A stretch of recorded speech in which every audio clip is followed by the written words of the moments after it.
Дякуємо глядачам каналу Mercado Media за збір на цю автівку. Слава ЗСУ! Dear friends of NAFO, my name is Pete, hasta la vista, from Project Constantine. This beautiful beast was donated to the brigade that we're friendly with in the forest, yeah, 67 Brigade. 69th Infantry Brigade donating to 67, it's pretty cool. I keep bumping into this vehicle in the forest. We never have time to actually make any videos or get inside your vehicle and do any missions with it, because we're like passing ships in the night here. But Mercado Media, Andrew, you NAFO supporters, it's beautiful to see this grand vehicle that you've got for this brigade, because it's a reliable vehicle, and I've never seen it anywhere other than in the forest. I've never seen it in the garage. And yes to that, and all Ukrainians must live. Bakhmut is Ukraine. This forest is Ukraine. Mercado Media and NAFO, you guys are here supporting us, man, and we freaking love you to pieces. Thank you for what you're doing for the soldiers of Ukraine. God bless you. To victory. Do Peremohe.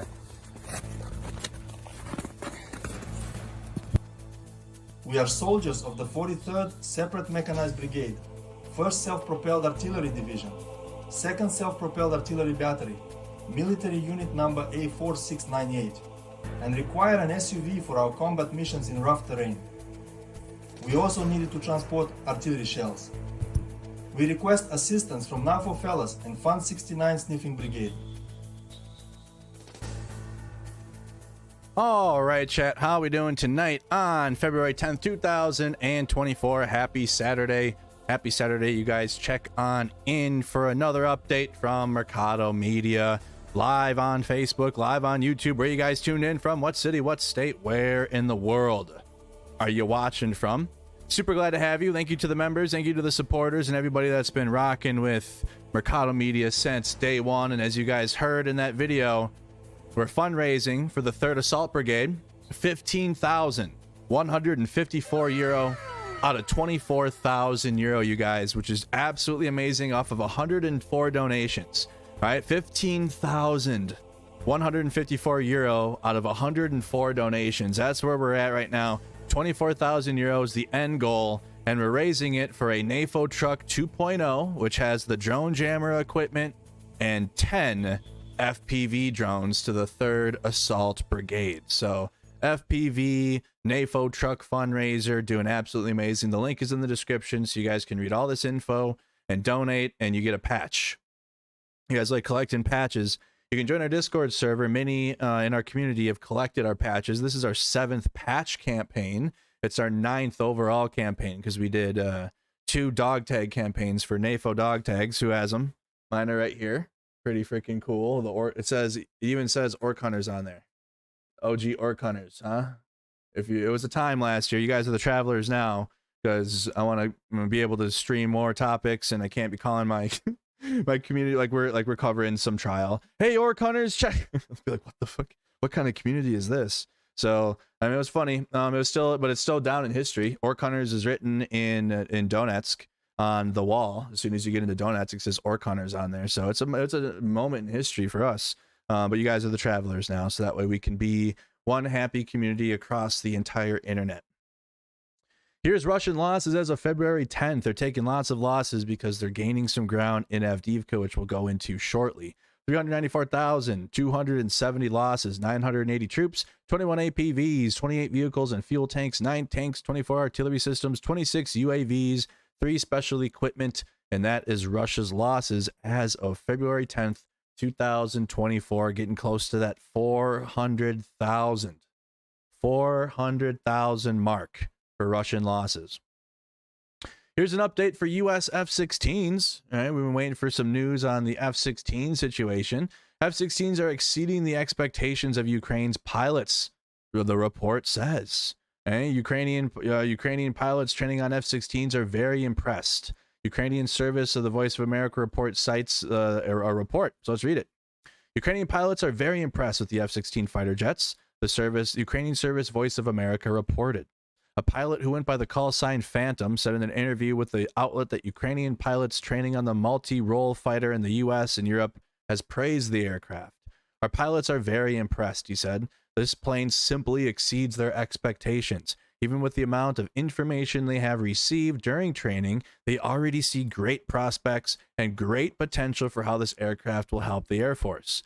And you can imagine that there's information they haven't learned yet, haven't given them yet, about what else this aircraft might be capable of, right? The Ukrainians they'll take the F-16 and do something crazy with it, add some Ukrainian features to it or modify it somehow. Like they're just they do it to all of our systems. They make it better, even how old they are. But Phantom added that retraining pilots on the advanced aircraft and did present certain challenges, as many were accustomed to flying older Su-27s and MiG-29s. Pentagon Press Secretary Air Force Brigadier General Patrick Ryder announced in August that the U.S. would begin training Ukrainian pilots, again August of last year, on the F-16 jets in support of the international effort to develop and strengthen Ukraine's long-term defenses. The U.S. started training Ukrainian pilots in October, while Britain's Royal Air Force began in August, putting pilots through flying and English language lessons before a first cohort began specific F-16 training in Denmark in December. Grant Shapps, United Kingdom Defense Secretary, said in a press release at the time that while Ukraine had been vulnerable to Russian air attacks during the early stages of the conflict, its air forces are now able to intercept and destroy the overwhelming majority of incoming ordnance thanks to international supporters providing air help for its air defenses. Together, we're now going to further by ensuring Ukraine has a modern air force in the future, formed around the highly capable fourth-generation F-16. And so Ukraine's starting basis is going to be the F-16, the foundation of where they're going to take their air force. Ukraine's Defense Minister Rustem Umerov said Ukraine highly values the pilot training that the UK and other partners are providing, adding that it provided a rapid and effective program to equip Ukrainian pilots with the skills they need in the war against Russia. It will still be several months before they're seen in Ukraine. Okay, so still several months. There's Zelensky famously in the F-16 taking a look for himself. The Netherlands, Denmark, and Norway are offering as many as 60 F-16s to Ukraine. According to U.S. Air Force's website, the F-16 Fighting Falcon is a compact multi-role fighter aircraft using both air-to-air and air-surface combat. Top Gun music intensifies. The 49-long aircraft can carry... They had F-15s, though, in Top Gun, didn't they? Right? I'm not even going to pretend to be a jet expert. I served in the Army, 10 toes down, ground drove trucks, security, convoy security. Hell yeah. I couldn't be in the air, and I can't be in the ocean. So those that served in the Air Force, those that served in the Navy, credit to you. I couldn't do it. No, thank you. It adds that it can fly... It was the F-14 Tomcat? Okay, awesome. Thank you. It adds that it can fly more than 500 miles when conducting air-to-surface operations. That just shows I need to watch the original Top Gun movie again. I haven't seen it since I was a kid. Literally. I saw it with my grandfather. I haven't seen it since. I saw the newest one, though. That was cool, but I haven't seen the original one in a long time. But the Atlantic Council think tank expressed doubt in a report in August that the fighter jet would prove to be a game changer in the war, as Russia's S-400 surface-to-air missiles would likely pose a serious threat to all Ukrainian jets and force them to fly at lower altitudes, putting them at disadvantage. Despite this, it's noted that the effort spent training Ukrainian pilots, ground crews, and logisticians to operate and maintain these aircraft will have long-term value. Pretty good article there. Again, it's nothing that you guys are like, okay, does this mean the F-16s are going? No, not yet. Still got to be, like it says, it'll still be several months. Likely, maybe end of summer-ish. It was beginning of fall. But it's good news though about the training of the pilots, right? Obviously, the Ukrainians are working well with them. It's basically it's going well article. Like the training for the pilots and the pilot training that you guys heard about, it's going well. That's basically what this article is about. The Ukraine aid bill inches forward. It advanced. I should probably adjust my video title for my video I put out, or I'll probably just do a new one. I'll just do a second one and clarify it. Yeah, I meant to say advanced. Okay, but it's going well. Though those that are against it in the Republican Senate, they've been speaking. Mike Lee's been speaking for 14 hours straight. But the Republicans continue to advance it, which is good. The 14 Republicans are going to the Democrat side to be able to advance the bill, like they're voting with the Democrats. U.S. Senate on Friday edged closer to passing a bill that includes $95.34 billion in aid for Ukraine, Israel, and Taiwan, but faces an uncertain path to becoming law due to Republican opposition in both chambers of the Congress. The Senate voted 64-19 to advance the legislation, one step along a chain of preliminary votes that could stretch into next week unless party leaders can reach agreement with rank-and-file lawmakers to fast track the bill. Lawmakers expect to take the next procedural step in a rare Sunday session. Like they're keeping them over the weekend. When Mike Lee said, my colleagues are going home to watch the Super Bowl, he is working his ass off for Russia. Like they didn't even do this much. They don't even do this much work for Americans, dude. Like for regular Americans, this guy is fucking 1443. Remember when I pulled up C-SPAN last night for you guys? He's still in there. To the text of Murray, number 1388. Okay, so he's doing his best for Vladimir Putin right now. He's putting it all on the line for Putin still. Oh, he's like, look at him. I just finished speaking for over 4 hours. Yeah, that's about right. Yeah. Oh, it's no one's watching it. He's getting a lot of updates on Twitter though. A lot of trolls on Twitter. The bot troll problem's gotten 10 times worse, and we're only in February. I'm personally seeing what that looks like, and I don't even have a big Twitter account, but I'm getting they are on my nuts. But that's what most of these come from, because I actually looked into it. I'm like, who are these accounts like dunking on me all fucking day? And I'm looking at who engages with their account, and it's all accounts with 0 followers. It's all like, let me try to find one. It's all accounts that have like nobody following them. It's just bots, pure bots. I posted this one too today. Like, we're coming for you. It didn't go well. I'm killing them out here, boy. I'm killing them on Twitter lately. Scott Ritter tweeted at me again today. Hey, asshole, I call myself a patriot. I've only served one nation, the United States, he says. I've only worn one uniform, that of an American serviceman. So but it's coming from him too. And then I posted a pic of me when I was in the military, and I said, hey, Scott, how's the goat in Chechnya? If you know, you know. Especially on Thursdays. Thursdays is a bad, you don't want to be around on Thursdays. I was killing them, dude. I'm telling, where's the one? I did one. When I looked into it, this one hurt them bad though. 1.3 million. This one hurt them real bad, dude. They were sore. And all I said was, my biggest takeaway from Putin's interview is that we should continue to send weapons to Ukraine to crush his military. Hurt. I'm talking hurt feelings. 8.7 comments, boy, hurting them out here. Fine. Hopefully I can start getting paid soon on X. But anyways, it's just an example. I can't find it right now. Maybe I should have highlighted it earlier. But it's fine. Just hurting them right now. So you got Mike Lee in there, getting his troll farm excited about what he's doing, but he's not doing anything and nobody's even watching it. So he's trying to advocate for not sending weapons to Ukraine as hard as he can. But it seems like the majority of the Senate Republicans are going to vote for, at least so far, as we've seen, they've overwhelmingly decided to vote for the Ukraine, Israel, Taiwan aid as it's going through without the border aid. Republicans, you had your chance for border aid. You voted it down thanks to Donald Trump, who we're going to get into later, literally brags about it. He brags about tanking the border security bill, like in his speech today. It was so bad. The things Trump said today were fucking, dude. Even like, you think he can't say anything worse, and it gets worse. Republicans had insisted that Ukraine aid be accompanied by provisions to secure the U.S.-Mexico border, only to reject a bipartisan border agreement once former President Donald Trump, the party's presidential frontrunner, came out against it. And it's not even a secret, like I mentioned. It's literally not a secret. He brags about it. Yeah, I crushed it. I did it. So that way the border can be a horrible situation, or whatever it is, with the asylum, which is really just hurting those that are seeking asylum more so than anything. But there's still a fentanyl issue, and addressing that wouldn't hurt addressing the fentanyl problem. But it doesn't seem like any of those issues are matter to Republicans, because they were like, nah, well, the American people can deal with all that. They can deal with our narrative of fentanyl and an invasion at the southern border, and American jobs are being lost, and illegals can vote for Biden. Again, not true, but narratives. So all those things that they say apparently aren't a big deal if they're willing to table it for a year. Because listen to this, chat. I got one for you, especially if you're a Donald Trump supporter, if you're a MAGA Trump supporter. You're worried about illegals voting for Biden, right? Well, Donald Trump just made sure that if you're worried about that, that is going to happen. It's not going to, right? It's not going to. It's a lie.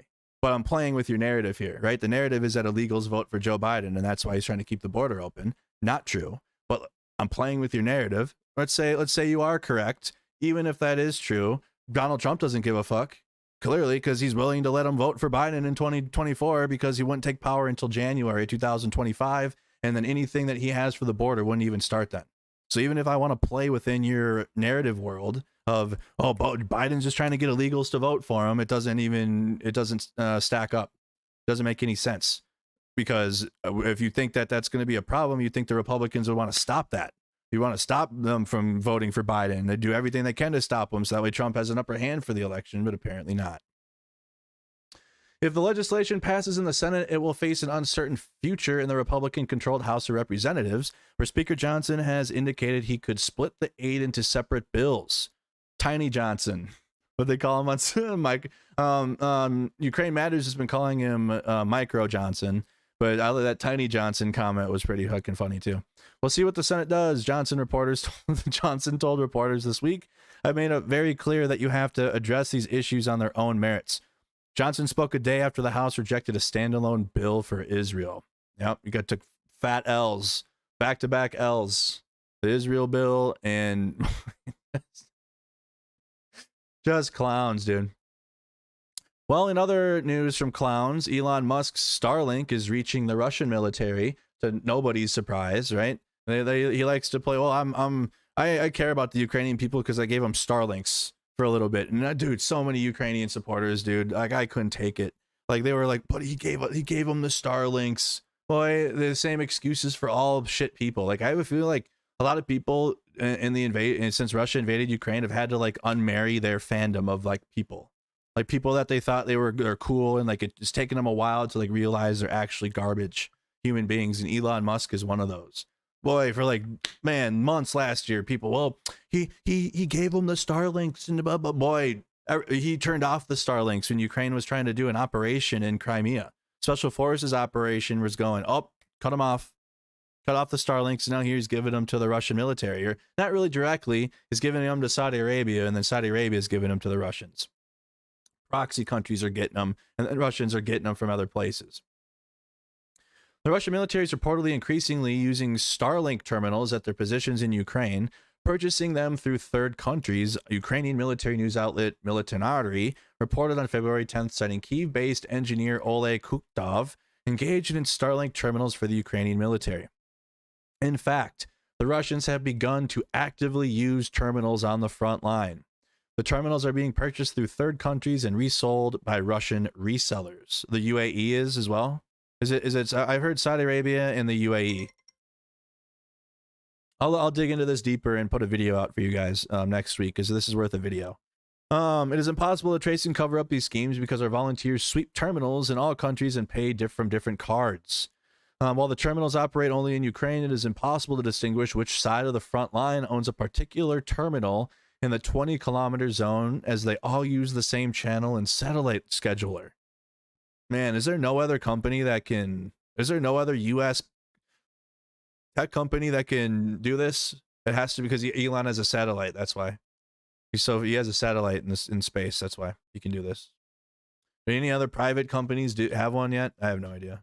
SpaceX, the company behind Starlink, has said it does not do business with the Russian government. That's definitely sus. Or its armed forces, and will take steps to deactivate terminals if they are being used by unauthorized parties. Yeah. Or more like, we will deactivate them while Ukraine's in mid-operation.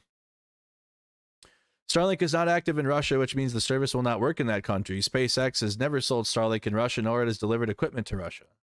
But again, they're getting it from third countries and then using it in Ukraine, as it's so already explained. Like they're using the available bandwidth that the satellite's allowing them to use within that zone, and the Russians are able to use it too.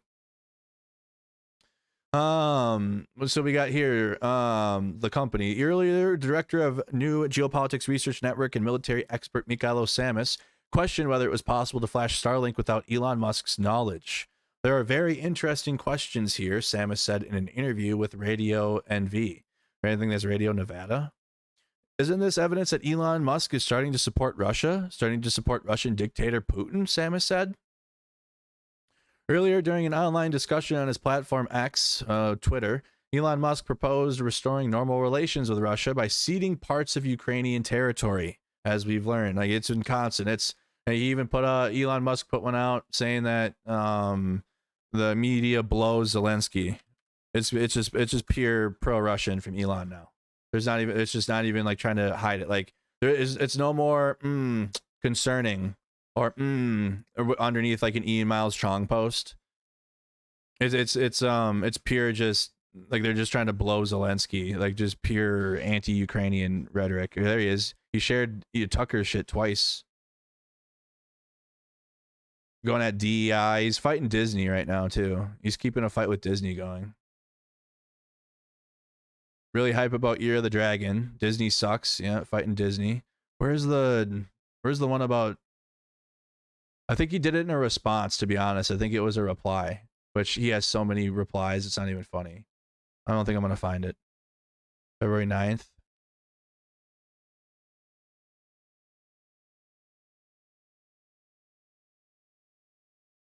Liar. Boy, we're getting the news right now, cuck boy. Elon Musk, liar. What do you mean, dude? It's not a secret. They're using it. Liar. That's true then. If Elon Musk responds to it, it'll be true.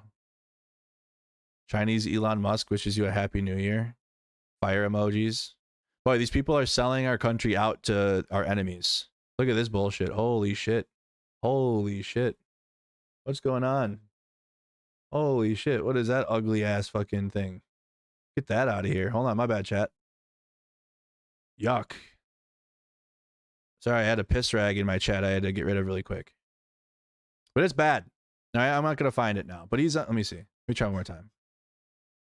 Okay. Oh, 11 hours ago. No, it was like days ago. I'm not going to find it. He tweets so much. Okay. But anyways, that we're going to keep up on this news for sure. And I'm likely going to put out a video. I'm going to try to find that tweet. I'll try to find those tweets and then make an actual like nice edited video for you guys on Monday. And we'll talk about it more. Because an hour ago, you just wrote a comment on it. Liar. Okay. It's so untrue. You had to respond to it. On a random Twitter user. Why Ukraine's new top general is known as the Butcher. All right, this is from Vox, and this is Alexander Siersky. That is his nickname. Ukraine's military underwent a major leadership shakeup this week. If you guys didn't know, General Zaluzhny has been replaced with Alexander Siersky, who did have successful operations in Kyiv, in repelling the Russians in that counteroffensive, and in Kharkiv, where he gets the bad connotation is in Bakhmut.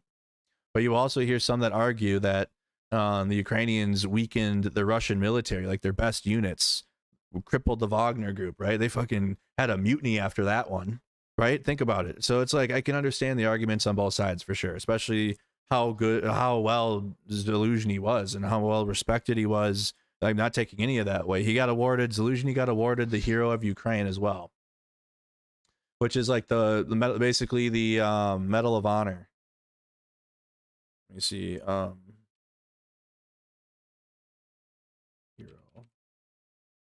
Hero of Ukraine. The highest accolade right here. Мир для всіх наших наступних поколінь. Ми усі пишаємось кожним українським воїном. Україна завжди буде вдячною кожному своєму солдату, сержанту, офіцеру і генералу.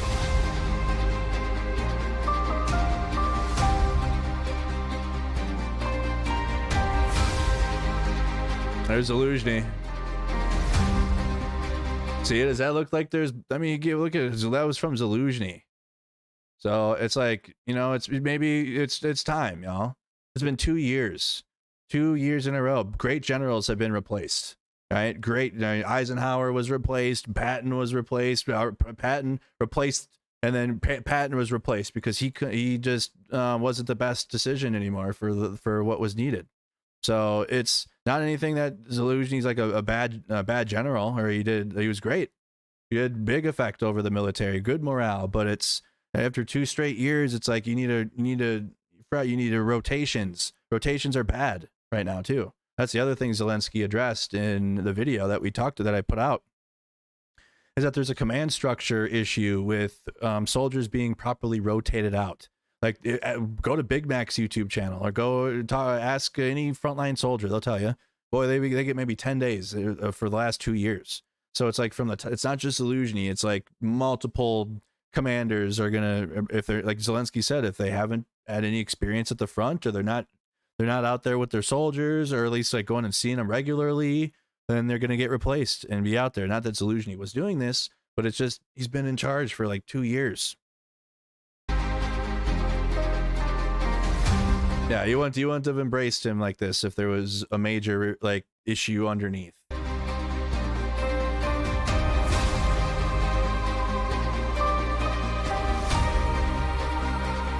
Okay, so that was Zelensky getting the Hero of Ukraine award. All right, so back to Syrskyi. Zelensky military's leader clash over whether new conscription push, as well as how to frame the war's lack of progress to the public. In its stead, Zelensky has named Colonel General Alexander Syrskyi the head of the military's ground forces as the country's new commander-in-chief. Syrskyi is known for being a seasoned military leader who's also been criticized for willingness to put his troops at risk, so that some soldiers colloquially refer to him as the Butcher. This change comes at a crucial time for Ukraine's war with Russia, which is nearly in its 3rd year. While Ukraine is at a string of early successes, including surprising the world by holding off an onslaught against Kyiv and retaking some territory in the summer of that year, its progress slowed due to Russia's entrenchment, dwindling funds, and limited manpower and weaponry. Currently, Ukraine is still waiting on U.S. Congress to approve the military aid, right, that we talked about. A critical infusion of funding, and conservatives have balked at doing so. It's crazy. You know, the party of Reagan, bro, the better red than dead party now is a pro-Russian party. That's crazy. I wasn't around for that time period. I'm only 30 years old.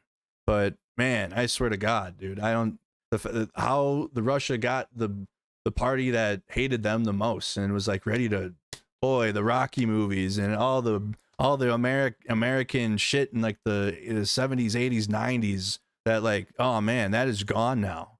Now it's like based to like simp for Russia and Putin in America. It's sick. It's sad. Zelensky described this decision to switch commanders-in-chief at the point as fueled in part by need for effective changes in the basis of our defense, so Ukraine can be successful moving forward. Beyond Zelensky's strategic disagreements with Zelensky, some experts believe the president saw the general, who was quite popular among Ukrainians, a political threat. That could also be true. We'll see how that all plays out internally, but it's like, at the same time, you can understand the need of a change. Like you need fresh life, someone to breathe fresh air, something. It's just like a change, something. It could be extra morale boost. It'll only take time to figure out if this is going to be a truly good move or not. So Alexander Syrskyi is an experienced Ukrainian military leader who has led the country's ground troops since 2019. In some ways, he's been political experts as a logical Zelensky replacement, given his extensive military expertise. He oversaw Ukraine's successes in Kyiv, as well as a victory the country achieved in 2022 counteroffensive in Kharkiv. So he was the big Kyiv counteroffensive and the Kharkiv counteroffensive were Syrskyi. At the same time, his pick has been controversial among soldiers because of how he handled a battle in the Ukrainian city of Bakhmut, which lasted for more than 9 months. It'd be really good to actually like talk to a Bakhmut defender, or maybe Brandon might have insight on that a little bit more and actually like get their experience from the Bakhmut operation. That battle resulted in thousands of casualties and Russia ultimately taking the city, as we know. Syrskyi's decision to stay in Bakhmut was scrutinized given how many people Ukraine lost and questions over whether the city was strategically important enough to justify those casualties. That's all true. That was all happening in real time. I remember my chat was like, man, is this the best? I talk about it. Was this the best decision? You know, should they be leaving troops in Bakhmut? It's like so much nuance in the whole situation.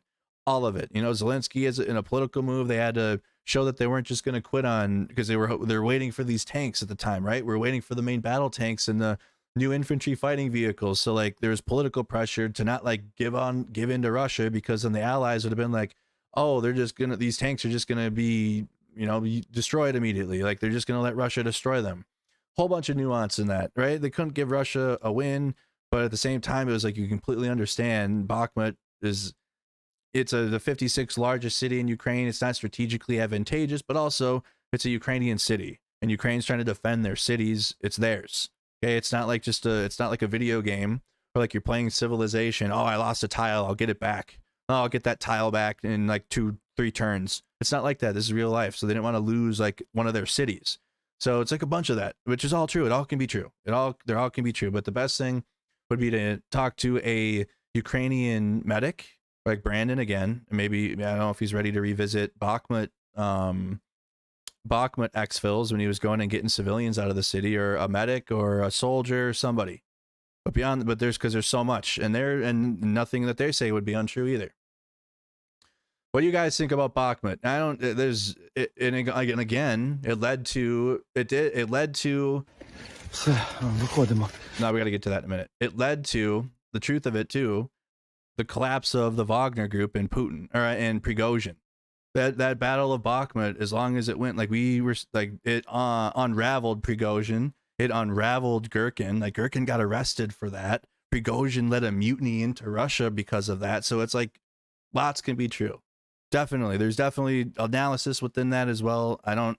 The only like story that likely is going to matter, or that you guys are like going to care about with Bakhmut, is what the frontline Ukrainian defenders have to say about it, and like what their experience was during that, and like talk to as many as we can to try to get an idea, because all of our what we think is true is, again, can be true, but really we're only going to find out from those that were there on the ground that fought in that battle, and like truly understand what happened and decisions being made. Was it the proper decisions? Was it did you lose too many men because of this decision being made, and like other things could have been better? Like, I don't know, but that's nothing we can find out until we talk to a frontline Ukrainian soldier. Maybe I can ask Starsky and link up with someone in the East, and we can have him on for a discussion. Dunk on you. Thank you so much. BBC put out a piece on how the Ukraine war became stuck. Let's listen to this. I'm going to grab some water really quick too. Almost 2 years since Russia's invasion of Ukraine, and the war has all but ground to a halt. This is the front line a year ago, marked in blue. This is the front line now. It's hardly moved. In 2022, the first year of the war, 130,000 square kilometres of territory changed hands between Russia and Ukraine. In 2023, it was 900. And this isn't through a lack of trying. Last year, there was a major counter-offensive from Ukraine, and Russia has made moves too. But a breakthrough hasn't come. And to understand why, BBC Verifies looked at 3 locations. They're all on the front line. First, Robotyne. It's a small village that was retaken by Ukraine last summer. It's important because it's close to Russia's supply line to Crimea. Russia annexed Crimea in 2014. It's a vital location on the Black Sea. But while Ukraine retook Robotyne, it hasn't been able to advance, which highlights our first reason the war isn't moving. One of the things that has been underestimated are Russian defenses. So I think underestimating those defenses has been one part of why there hasn't been a major breakthrough. The white lines on this map show Russia's multiple defenses south of Robotyne. These include anti-tank defenses known as Dragon's Teeth, and landmines too. The depth of Russia's defences is one of the reasons the war has slowed. Another can be seen in the village of Krinky. It's in territory controlled by Russia on the eastern side of the Dnipro River, and after months of trying, Ukrainian forces managed to cross the water and take part of Krinky. But again, they struggled to push on, not least because technology is dominating. Both sides are using weaponized drones known as UAVs. This Ukrainian video shows a Russian soldier being monitored by a drone and then attacked. Damn. Russia uses drones extensively too, just as both. Whoa, that was eliminated, gone. That whole structure he went into just got removed from that. Watch, is there a minute? Monitored by a drone and then attacked. And that's gone. Russia uses drones extensively too. Holy shit. Just as both sides use artillery extensively. And all of this technology is shaping the war. The impact on restricting movement, pinning troops in place, of the large volumes of artillery fire, particularly now from the Russian side, with Ukraine getting increasingly short of that ammunition, but also lots and lots of sort of first-person view UAVs, is making it very hard to generate offensive momentum without huge casualties. The strength of the weaponry, the strength of Russia's defences. Those are two reasons the war has slowed. Our third location is Avdiivka. It's a town close to the Russia-held city of Donetsk, and there's been fierce fighting there for months. It's mostly held by Ukraine, but again, progress has been elusive, not least because of how many troops Russia has. Every day there are new forces, regardless of the weather, regardless of anything, of losses. And the losses are very heavy. The US estimates that 13,000 Russian troops were killed or wounded just in this part of the front line between October and December last year. Keep in mind, America, 21 years in Afghanistan, Iraq, little over 7,000 American lives. That's not including suicides. 23 a day, unfortunately, take their life. Veterans that have served, but combat deaths, 7,200. And Russia lost 13,000 from October to December of last year. That's it. Just to give you an idea. Yeah, Russia is able to sustain these losses in part because prisoners, such as these men, are being released en masse to fight.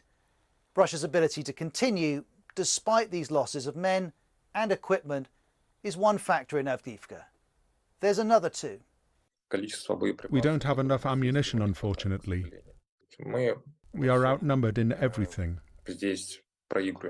More broadly, Ukraine's defense minister says a shortage of ammunition is a very real and pressing problem. And this lack of ammunition connects to a final factor, the decline in military aid from the West. This month, the EU signed off $53 billion worth of military aid. Last month, the UK pledged £2.5 billion worth. That's over $3 billion. But in Washington, new funding is yet to be approved. And as a whole, Western military aid dropped sharply in the later months of last year. If that continues, the war may start moving again, but not in the direction. Yeah. It's really critical that Western leaders understand that they need to act quickly to stop this becoming a scenario where, far from a stalemate, the Russians are actually starting to really make offensive progress again. Maybe the US will deliver new funding, but underneath this issue, there's an uncomfortable truth. Even if the money is there, and even if you ramp up the production, it doesn't mean that you can outcompete Russia at this stage. All of which means that Ukraine, at vast cost, is pursuing a victory which, for now, appears out of reach, but it fights on. That's what the BBC says. BBC's in doubt mode for Ukraine. Doubt for Ukrainian victory. Sad to see.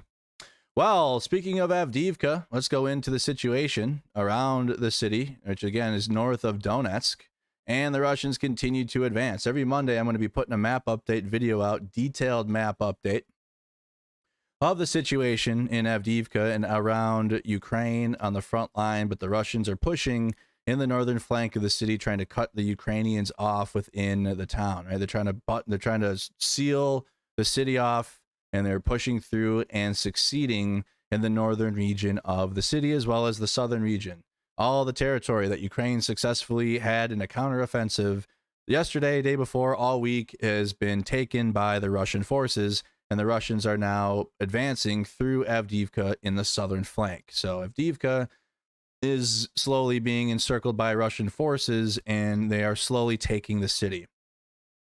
But your guys' other YouTube channel on here that I had to fight for a year because people were trying to tell me not to argue with them because they're so pro-Ukraine. There's just such a pro-Ukraine channel, and we can't have arguments among pro-Ukraine channels. Well, I tweeted it.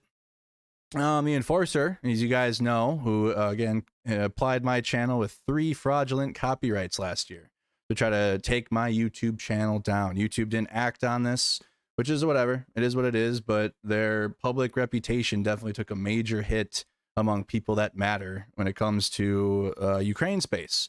And that's fine with me. And I've got my channel back. But this does continue. And this is directly against the community guidelines of YouTube to be laughing at civilians that are trying to flee Avdiivka. So as I'm covering Avdiivka, this is the city, and the Enforcer YouTube channel decided on their stream to laugh at this situation. Take a listen.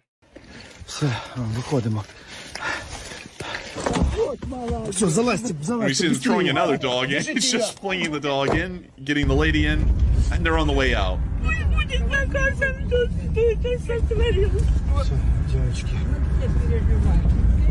Мама, ты просто не видишь этого ужаса. Тихо! Тихо! Oh, sounds like... oh no. Sounds like the straight's getting a little angry. Oh my god. Oh my lord.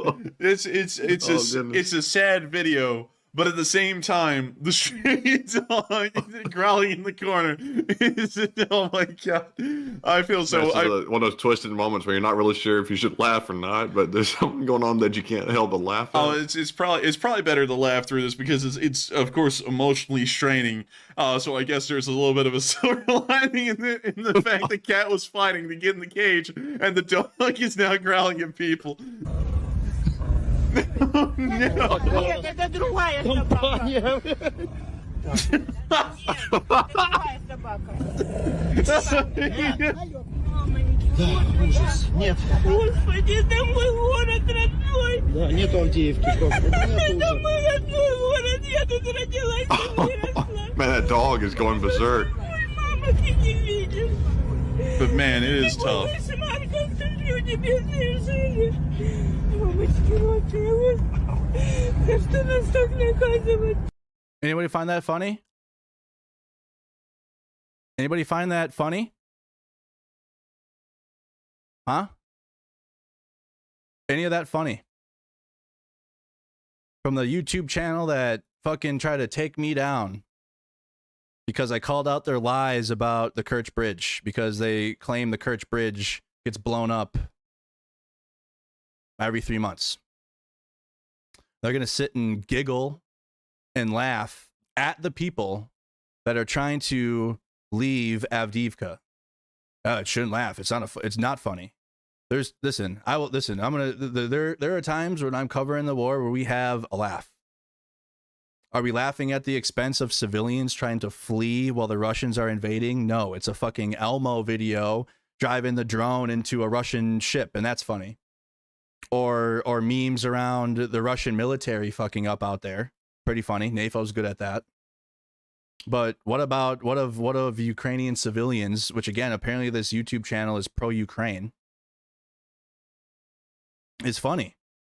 About having to literally, like, as the Russians are attacking them, and you got a soldier here filming it and they're laughing. Literally giggling. It's probably better to laugh through this because it's of course emotionally. No, it's not. There's none of that. You don't get that. You don't get awarded that. You don't laugh through this. This isn't one of those situations where, oh, it's just a traumatic experience, so I'm just gonna find humor out of this. I'm gonna choose humor in this situation. There's nothing funny. I will pay to send them to the front lines of Ukraine. I've been there. They have a media channel. They have a YouTube channel. I will pay to send Andrew Blevins and Matthew Blevins to eastern Ukraine in Mirnograd in an artillery unit, which actually we brought their drone that they lied to their audience about delivering, and they can experience the front line. And they can see what that's like. And they can be out there. Now, will they leave? No. They won't even leave their hometown of Wetumpka, Alabama. These fucking clowns couldn't even handle law school, right? They dunked on everyone. Oh, we're in law school. We're going to become lawyers. My dad's a lawyer. My fucking daddy. Oh, they dropped out, chat. Guess what? All those super chats that they generated for the past 2 years dropped out. Couldn't handle it. Couldn't hang. Couldn't make any friends, probably. I bet you they didn't make a single friend. Not at all. They tried to have a conversation with people in their school. No, what are these two? These two have no fucking clue. Because they live in a mansion in Alabama. Watching civilians in Ukraine trying to flee the Russian invasion, and they're laughing and giggling at them from the comfort of their mansion in Alabama. They have a fucking fountain on their driveway. They have an elevator in their house. But oh, it got worse because last night, here's what they had to say about said super chats and how they raise money on their channel for themselves. How things have been going. I used to always say supporting Ukraine is wildly important, but to be quite frank with everyone, if I keep saying that and the channel doesn't get support, we will not be around much longer to be So basically, I used to say that supporting Ukraine was important, but supporting me is more important. Like I've been telling you fucking, I'm so pissed, dude, because I battled my ass off all last year. Thank God I have my community. Thank God my community had my back. And then at the last minute, other channels came in, other pro-Ukraine channels in the 11th hour. Finally, it was like, oh shit, because I almost lost my fucking YouTube channel to this. But I was calling this out from the beginning, dude. It was so obvious. But people again, oh, we need all voices for Ukraine matter. All the voices, as long as they're pro-Ukraine, they can say whatever the fuck they want. They can grift, and this is what the anti-Ukraine community looks for. Oh, look at them. Look at those pro-Ukraine fucking commentators just grifting. And they know it too. They're MAGA people. They know what they're doing. They know that by grifting and generating money, they're shaping an image of what the pro-Ukraine community is. That's why they fucking do it. That's why they sit there and have the map of Ukraine on and generate money for themselves for fucking hours. But yeah, they're gonna laugh at civilians trying to flee Avdiivka because they've never been there. They haven't stepped one foot in Ukraine, and they never will. How things have been going. I used to always say supporting Ukraine is wildly important, but to be quite frank with everyone, if I keep saying that and the channel doesn't get support, we will not be around much longer to be able to say that Ukraine is important for support. So I got to thank folks like you for supporting. So because unless you pay them, unless you literally fucking pay them, they will lose the ability to have a pro-Ukraine stance. Unless you pay the Enforcer channel with super chat money, they will lose their ability to remain pro-Ukraine. Like I fucking told you. Didn't I tell y'all they'd switch eventually if it came to it? Because the money will go where they want to. They don't fucking care about Ukraine. They don't give a fuck about Ukraine at all. It's a money-making generation, a money-making scheme for them. In their mansion in Alabama. They live in a fucking mansion, you guys.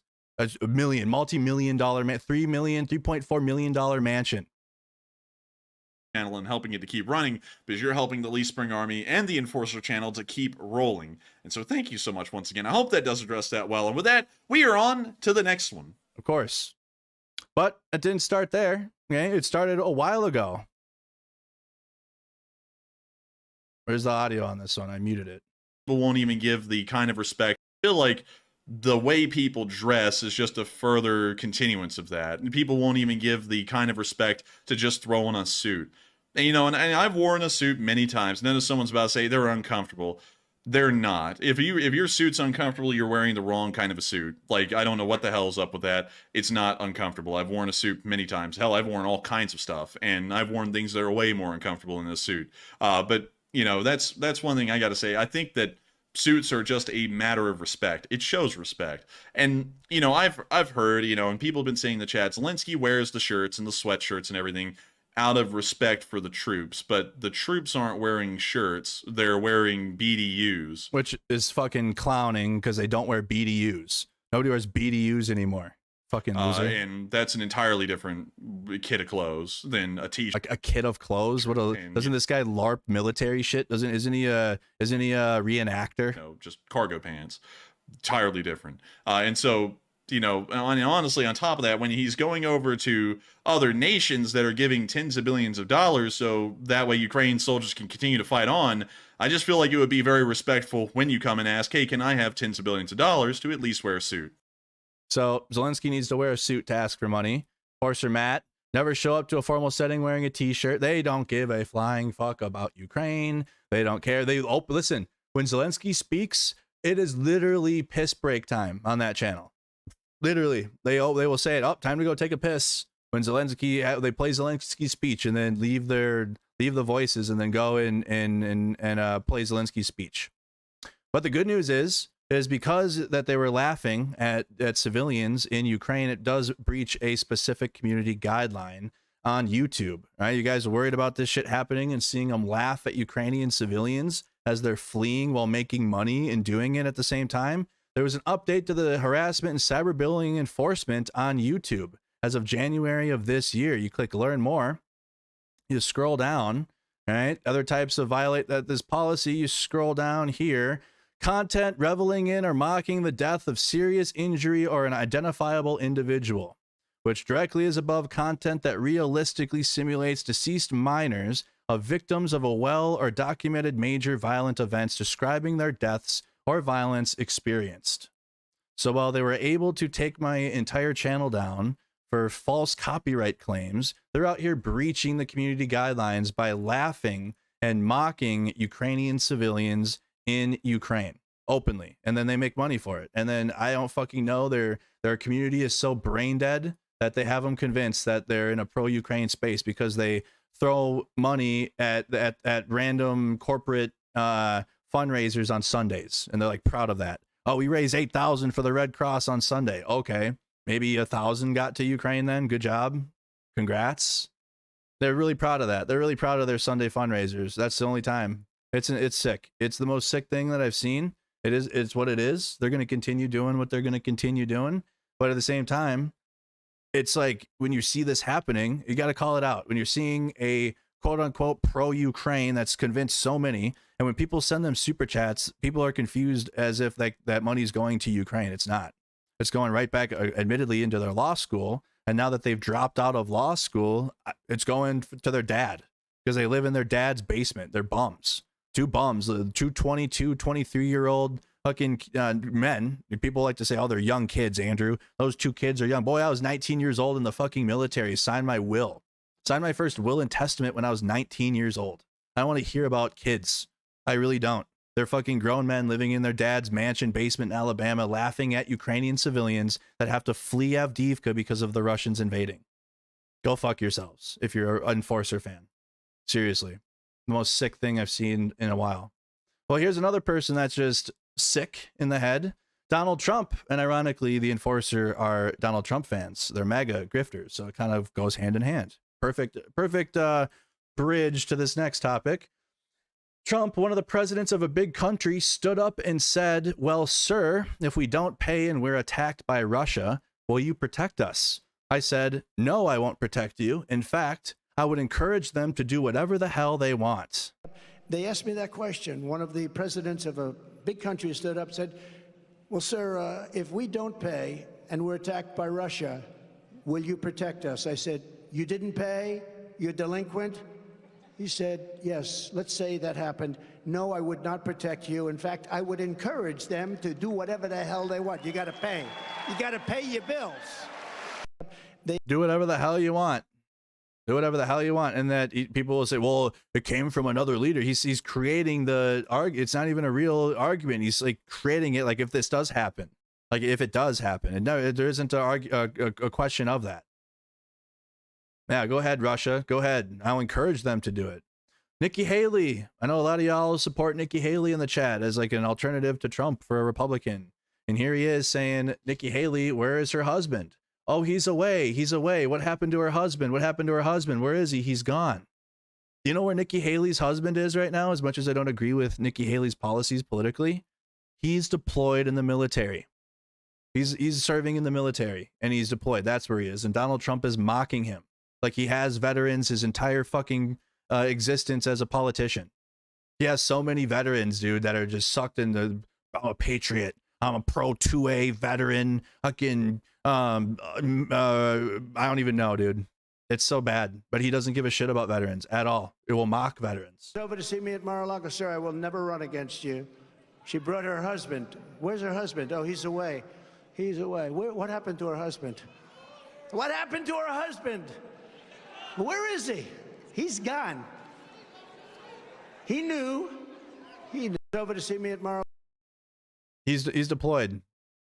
Nikki Haley, that's sick. And then Trump on the border security bill. Trump again brags about it and saying that we crushed it. So on Monday, go vote. Early voting, go vote.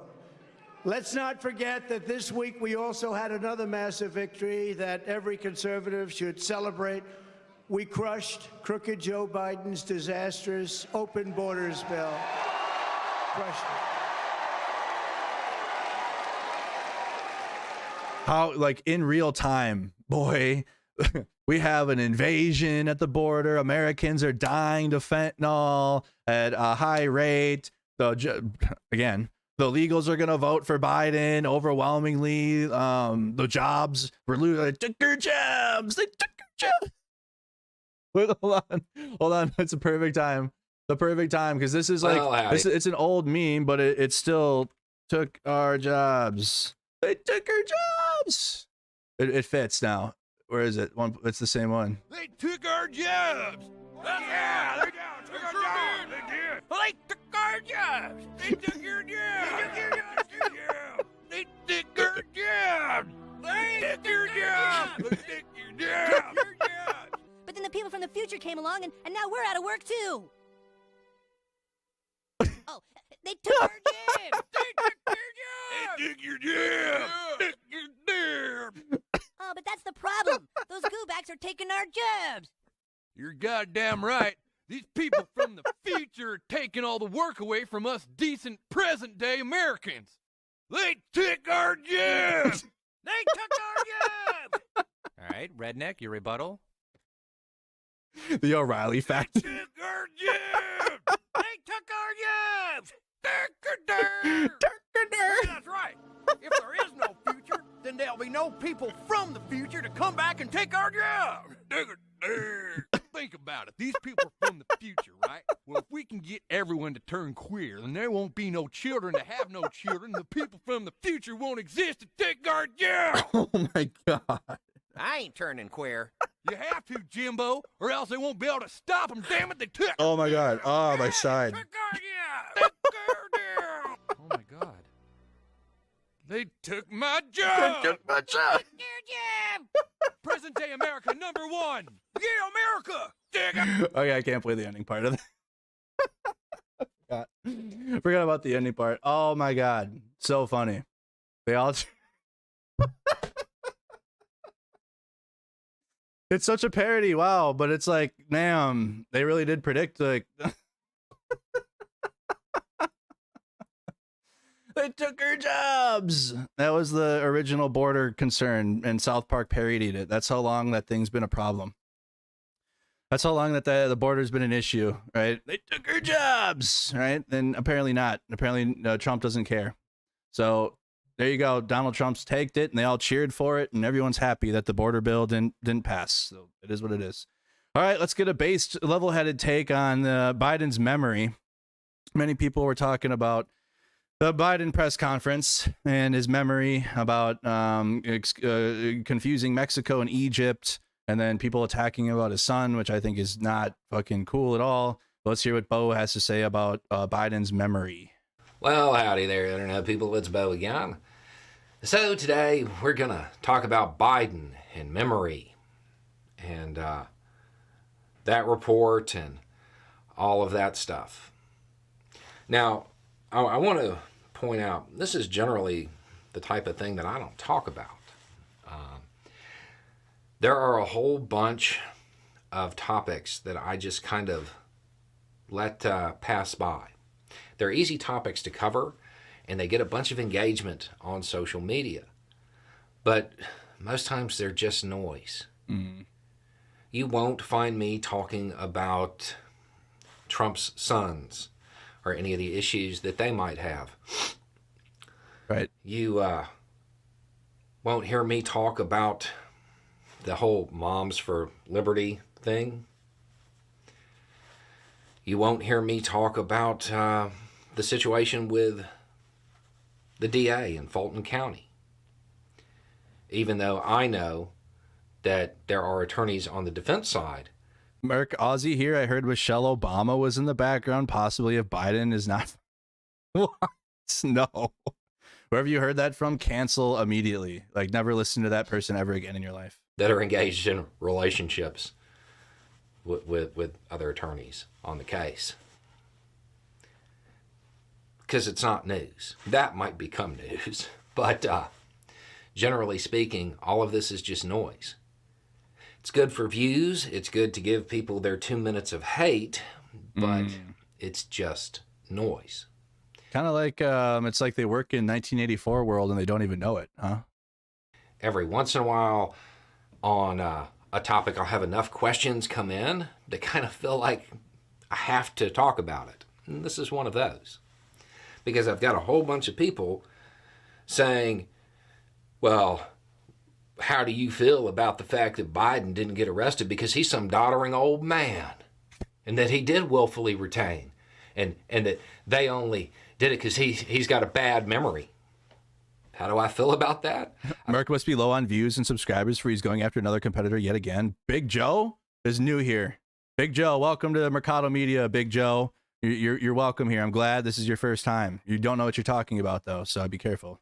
I feel like you should read the if that continues, we're looking for you. Report. That's your one. That's your one. Instead of letting people who go for those 2 minutes of hate tell you what's in it. Because if you read the report, you might find out that there's a shortage of evidence. That's a quote.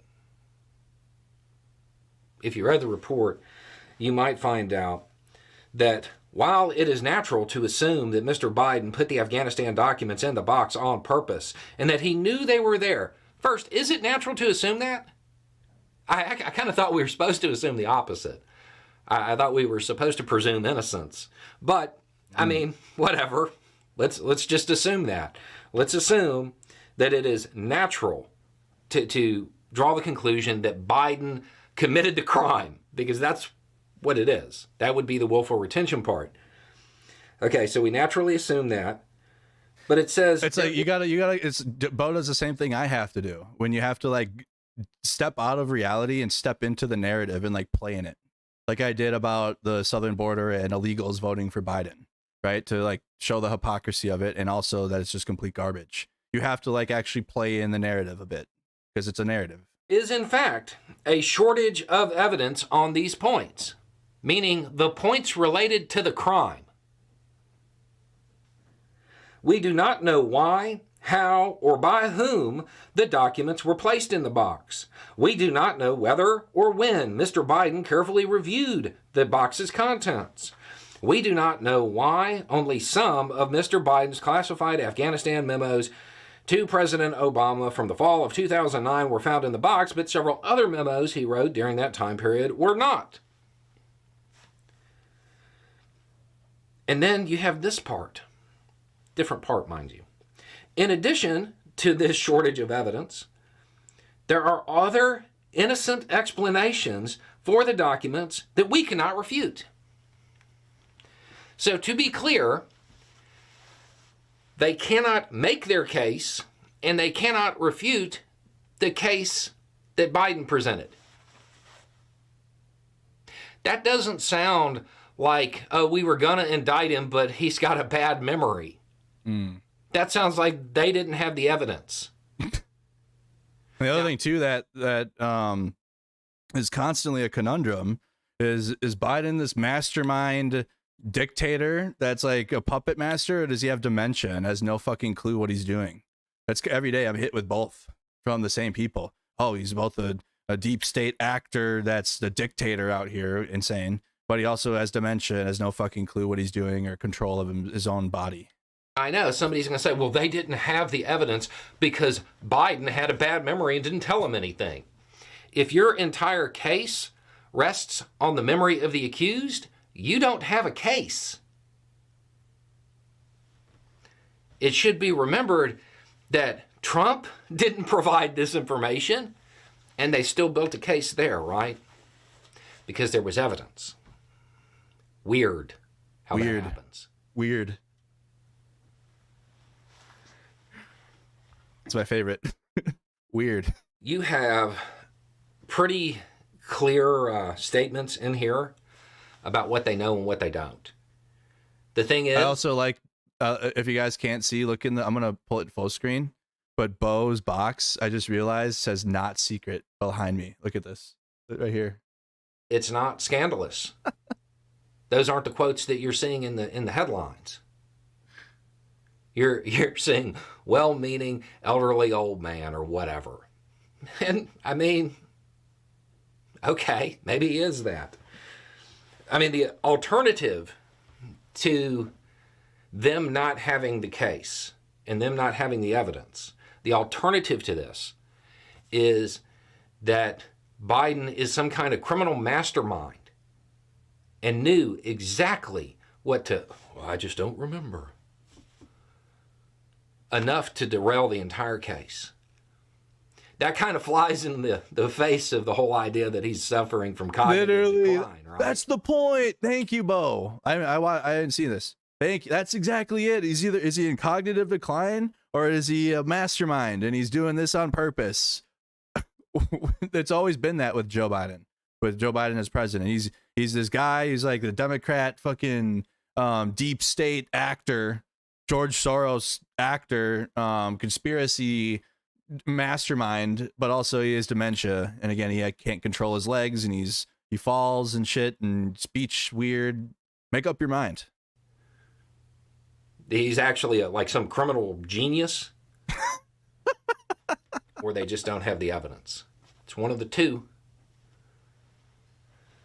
And I know because of that, somebody's going to say, but you know, he Biden's Kaiser Soze. He mistook everything when he was talking right after defending that he had a good memory. He showed that he didn't and didn't know what he was talking about. He didn't even know what country he was talking about.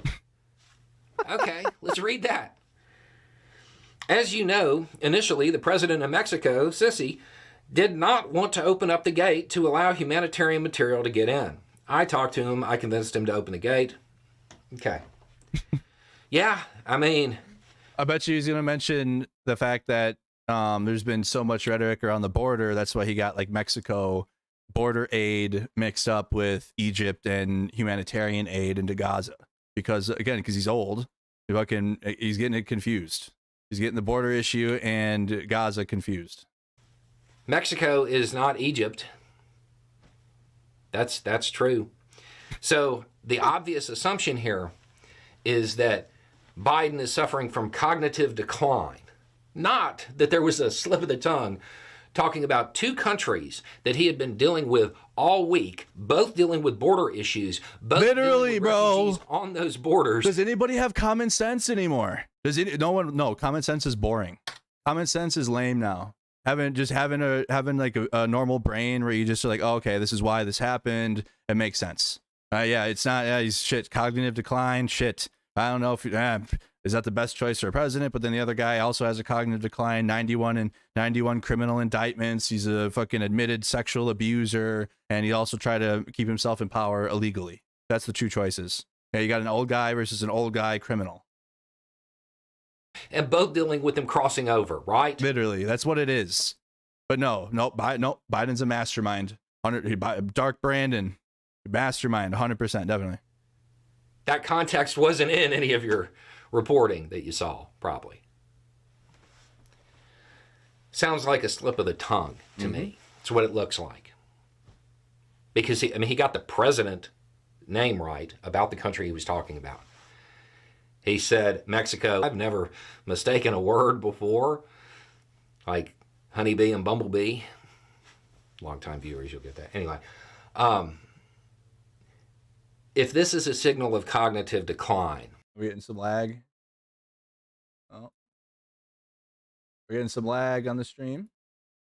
Oh, I gotta wait. Oh dear. And laggy. Are we really, YouTube? Really?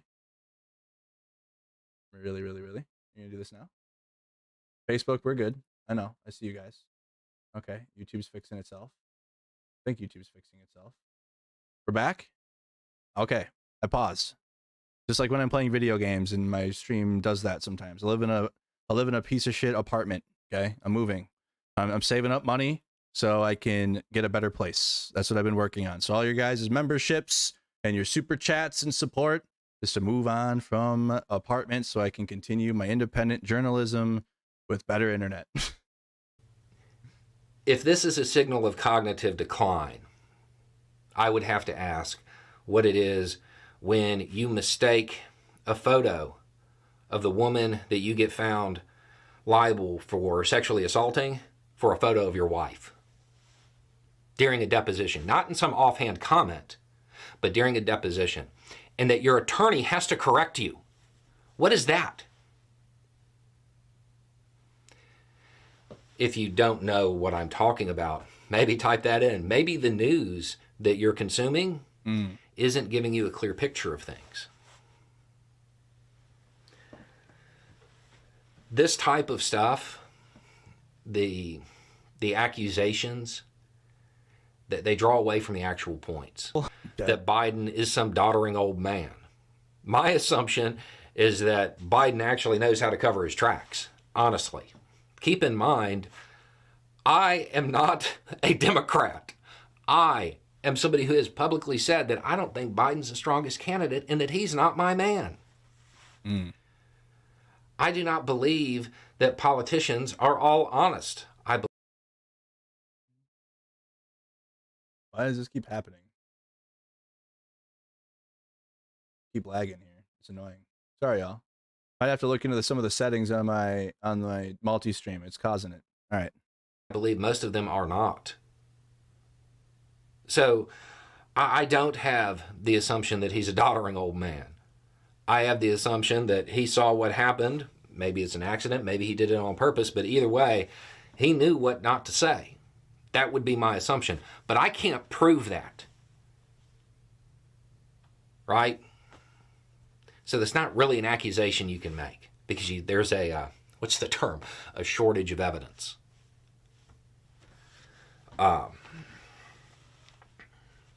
When you're looking at stuff like this, just remember, it's almost always there to pull away from the actual point. And that goes to all of this. All of this that we discussed in here. None of this is actually relevant to the issues at hand for each topic.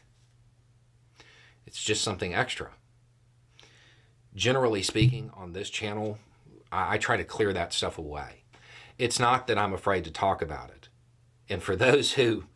It's just irrelevant. It's literal no relevance. It's drivel, like I call it. It's drivel for people that like drivel. Just to have that I don't know, community of, oh, we're informed here, but it's garbage information. You know, like Hunter Biden's cock size. How, like, are MAGA Republicans finally over Hunter Biden penis? How long were you guys stuck on that one? That was embarrassing. Begged me to talk about this. Just remember, I mean, you literally asked for this repeatedly. Marjorie Taylor Greene still putting up Hunter Biden's nudes in Congress. Look at this one. If you actually read the report, instead of allowing your chosen news outlet to force feed you the quotes, you're going to come away with the conclusion that, yes, this special counsel, who is not a psychologist, believes that Biden is super forgetful. But you're also going to come away with the conclusion that they didn't have the evidence to make the case no matter what. No, not at all. Because that's what's actually in the report. They're trying to indict Biden, Hunter Biden, although that's all Republicans have been doing. Special counsel, because they're trying to, it's always a copium tit for tat. That's what it is. It's because of what happened to Donald Trump, because of his real crimes as being the president. They're like, well, we got to do the same to Biden now. Oh, it's only fair. Only fair. Biden but there's nothing to indict Biden for. There's no they try to impeach him every week. They're just to try to, because they're so sad, because they're just reactionary. They're not original. No original thoughts from the GOP. Nothing. It's all repackaged, reshipped Democrat ideas eventually. Like, Democrats eventually get Republicans to get on board with like changes and shit, but after like years of trying and just dragging things through dragging feet, and then eventually it happens. And eventually it happens all the time. As a Republican, someone that came from that. I would suggest that people stop focusing on the parts of it that don't matter. If you believe that he's suffering from cognitive decline, okay, then you probably shouldn't vote for him. But that doesn't... the statements in the report don't actually warrant the response that has come out. This response is really a very well-engineered response to cover up for the fact that there is no evidence of the crime. There is a shortage of evidence, to use the term in the report, and that looks really bad for Trump. I'll tell you this, the same thing is going to happen with Pence. The false comparison that was made by the right-wing media between Trump, Pence, and Biden, these reports undermine that. Mm-hmm. It undermines their viewers' belief in what they're told. So they have to change the subject because they can't dwell on the fact. Doesn't it suck that like there's a whole population of people that like you have to like coddle them as if they're children, like because they just are living a fantasy world, and you gotta like, oh, you gotta like talk to them special, and they're just so special people that need special treatment because they just live in a different world, in a different reality. Oh my God. That comparison that they made was garbage, and it was garbage from the beginning, from anybody who actually understood this stuff. Go back and watch the videos about Trump and about why we knew right from the beginning that this was going to be a big deal, and then compare them to the report. It's not the same. Anyway, it's just a thought. Y'all have a good day. Thank you so much, Song K, for the 5 gifteds. Again, that's Bo from the Fifth Column YouTube channel, and his take on Biden's memory, which I didn't plan on streaming that when we started the Tucker interview on Mercado Media, but it was like live Biden remarks, and I'm like, okay, we might as well just see what he's got to say. And it was that press conference. So if you missed it, Mercado Media, well, that's me right now. If you missed it, it's on my YouTube channel. You guys can go and scroll down and find it right there at the start. And there's some of the Tucker Putin interview, but I got copyrighted, and like the video got taken down immediately. It's still up, but I couldn't continue streaming the Tucker interview, which I don't know how a couple other people did. I don't know what they did to do that, but I took a fat L with that. But I did an after action review where we talked about it. And you can check that out there. Also, join our Discord server, you guys. If you guys haven't done so, the link is in the description. All information and about Mercado Media, my posts, when I'm going live, all get posted in my Discord server. I know many of you guys, for both my gaming channel and this channel, are like, I'm not getting notified. YouTube isn't notifying me. I don't know what's going on. Discord server. Link in the description. Both channels get automatic posts in here. Whenever I'm going live for whatever I'm doing, gaming, or especially for you guys that are here on my news channel, all of it's right there. So say you missed it. Oh, I missed the analysis. I missed your analysis video. Oh, good thing it's right here. Click it, bang, you're in there immediately, taken right to YouTube. No problem.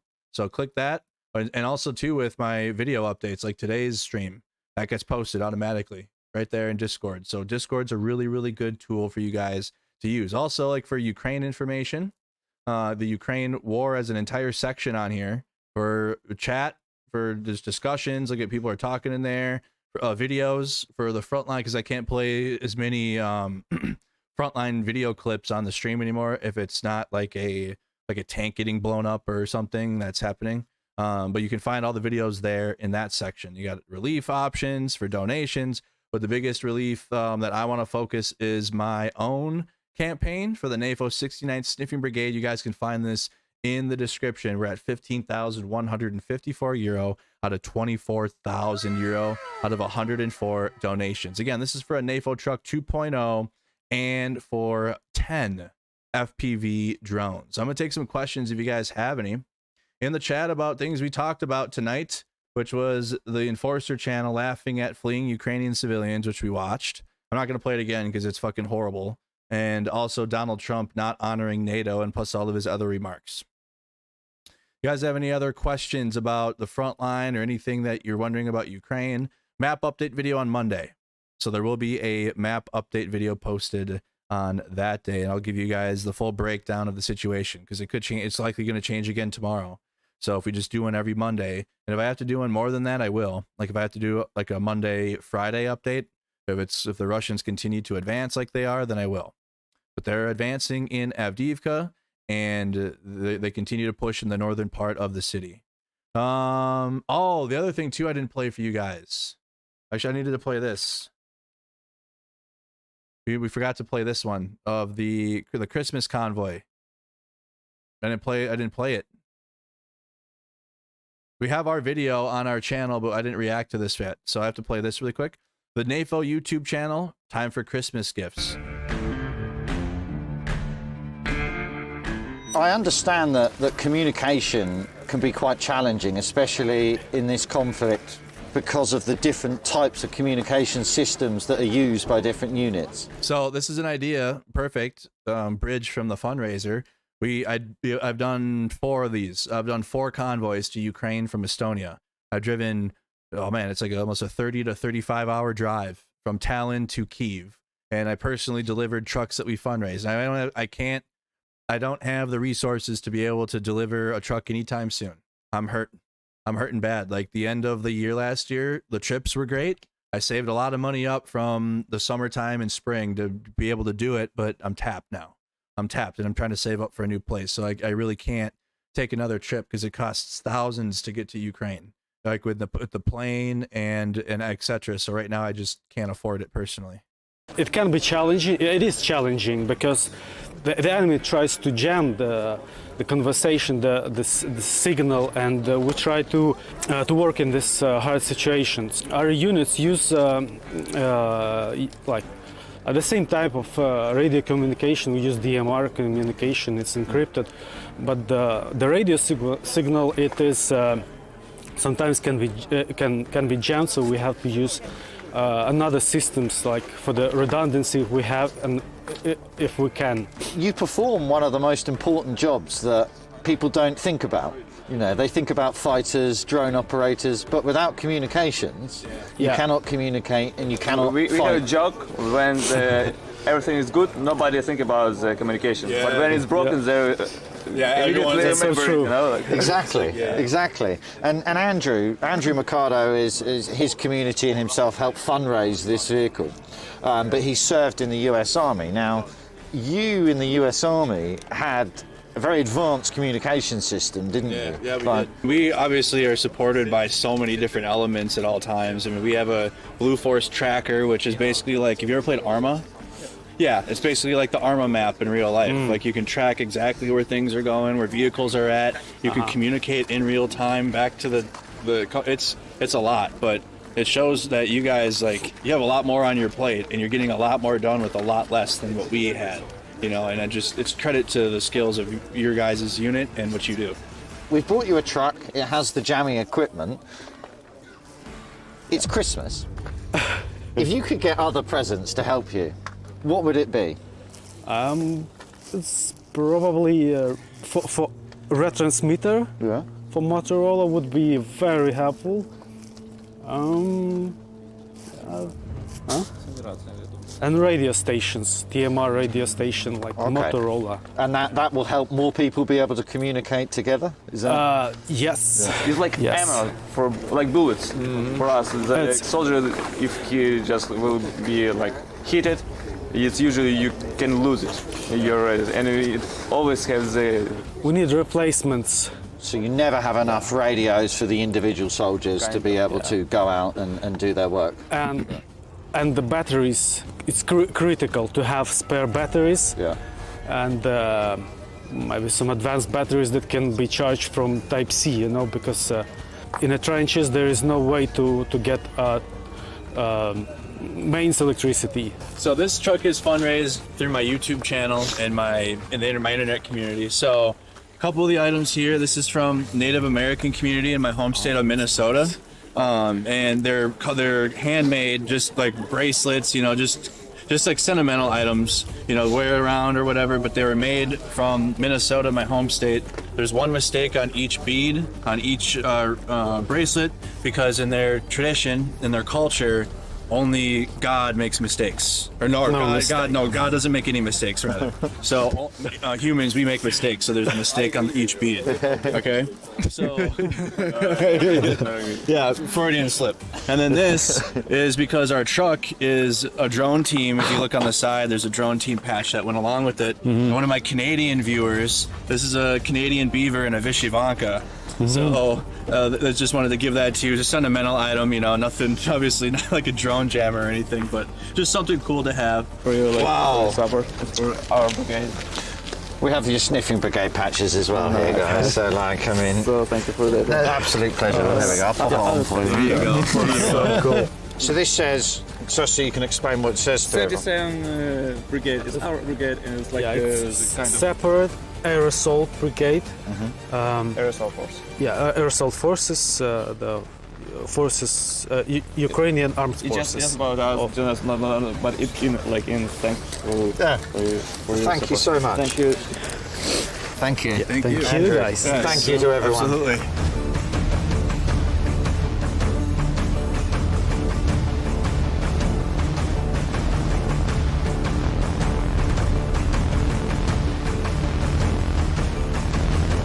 I just feel like it's important to fulfill promises. I made a promise to the 77th Brigade to deliver that truck, and unfortunately it didn't make it to Kyiv. It broke down in Poland, and it had to be towed back, and we had just a bunch of sentimental gifts for the soldiers to go with that unit, and they obviously couldn't get handed either because we had no truck to hand off. So I felt it was important to see that through and actually bring it myself and finish the mission that I set out to. But also in that, we got a second truck too as well. So we actually got to deliver 2 trucks, which I wasn't expecting, but we got to. So it did work out even better, and I went home, grabbed some more aid items that were necessary and brought it with. We can't give up on Ukraine. This is important for American values. It's important for what we stand up for in America, for defending yourself, you know, right for independence and freedom and liberty and all that. Like, that's America, supposed to be, right? Supposed to be. So when we see Ukraine has been independent and is fighting for its freedom again in this day and age, like right now, it's up to us Americans and other Westerners that have freedom and have liberty, and we don't have to worry about Shahed drones coming in. We don't have to worry about hypersonic ballistic missiles coming in to kill us. And I think this needs to be highlighted more. And like the privileges that we have in the West, we want that. I want that for Ukraine. I want to have it a peaceful Ukraine, just people trying to prosper, build jobs, create better economy, better opportunities. And if we have that in the West, and that's our values, then we need to keep consistent with how we're helping Ukraine.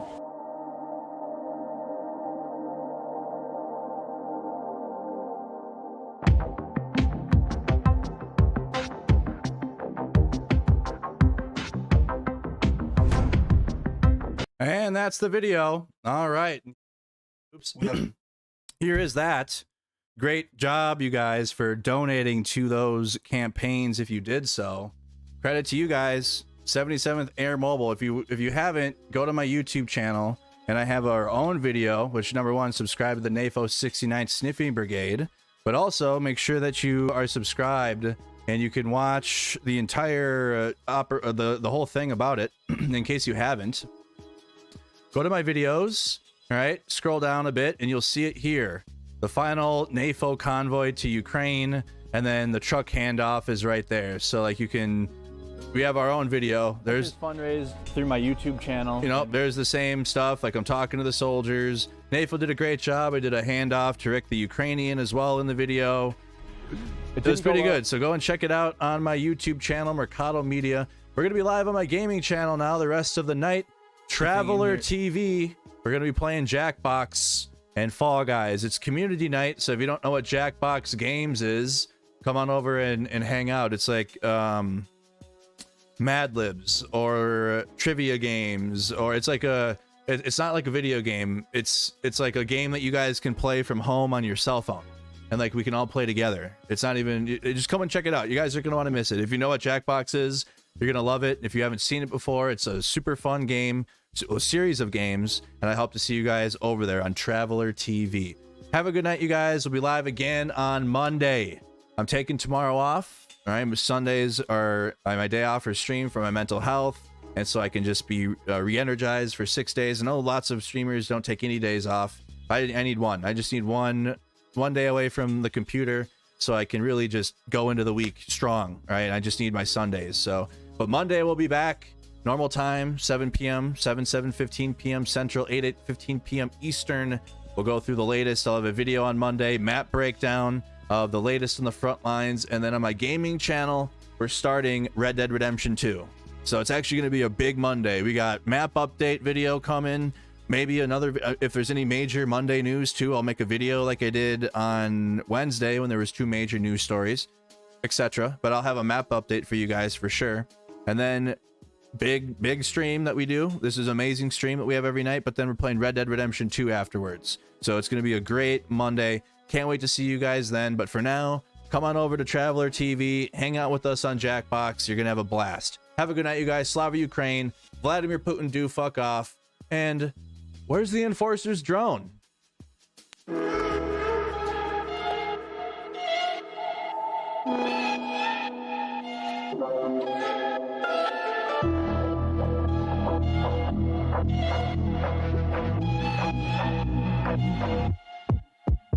I got ice in my veins, loaded guns, I'm insane. Fight for peace in my land, enemies lying dead. Making shit with my troop, iron tanks, bulletproof.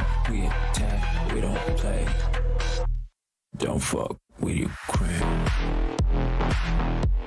Don't fuck with Ukraine. Don't fuck with Ukraine. Don't fuck with Ukraine.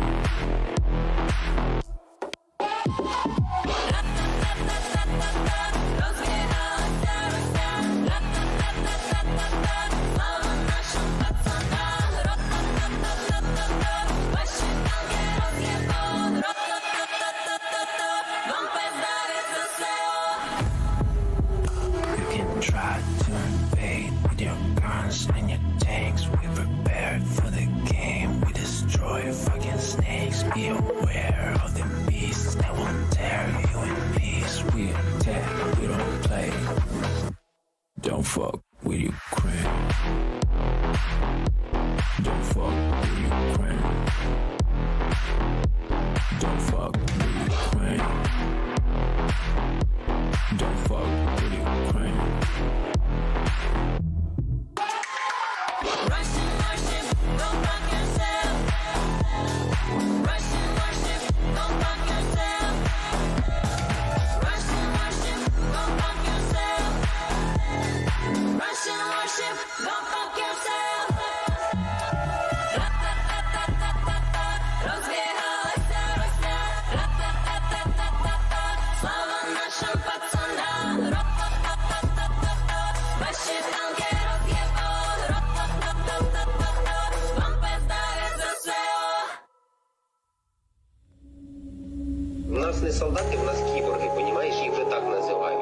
Там просто піздець, ви просто туди заходите, блядь, з вас роблять через півчаса шашлики, блядь. Все.